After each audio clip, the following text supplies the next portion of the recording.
கொஞ்சம் டிஃப்ரெண்ட்டாக நைட்டுக்கு எதாவது ரெடி பண்ணுவோன்னு தக்காளி தோசையும் புதினா சட்னியும் ரெடி பண்ணியிருந்தேன். இந்த ரெண்டுக்கும் காம்பினேஷன் சூப்பராக இருக்கும்.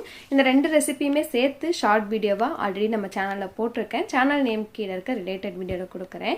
மாமா அத்தை அதை விரும்பி சாப்பிட மாட்டாங்க, அதனால் அவங்களுக்கு நார்மல் தோசை தேங்காய் சட்னியும் வந்து ரெடி பண்ணியிருந்தேன். ரொம்ப நாளாகவே எனக்கு கேட்கணுன்னு ஒரு ஆசை. ஸோ உங்களோட ப்ரெக்னென்சி டைமில் நீங்கள் விரும்பி கேட்ட பாட்டு எது அப்படிங்கிறத என்கிட்ட ஷேர் பண்ணுங்கள். நான் ப்ரெக்னெண்ட்டாக இருக்கும்போது சைக்கோ மூவி ரிலீஸ் ஆயிருந்தது. அதில் வர உன்னை நினச்சி உருகி போன மெழுகா அந்த சாங் தான். மோரோவர் அது ஒரு லவ் ஃபீலியர் சாங். பட் அதுக்கு ஒவ்வொரு லைனும் எனக்கும் வயிற்றுல இருக்க என் குழந்தைக்கும் எழுதின மாதிரியே இருக்கும்.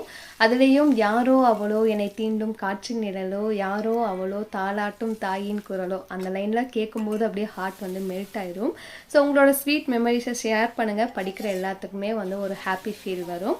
அண்ட் ப்ரெக்னென்சி எதிர்பார்த்துட்டு இருக்க எல்லாத்துக்குமே நாங்கள் கடவுளை பிரார்த்தனை பண்ணிக்கிறோம். நீங்களும் நம்பிக்கையோட ஹாப்பியாக சந்தோஷமாக ஹெல்த்தியாக இருங்க.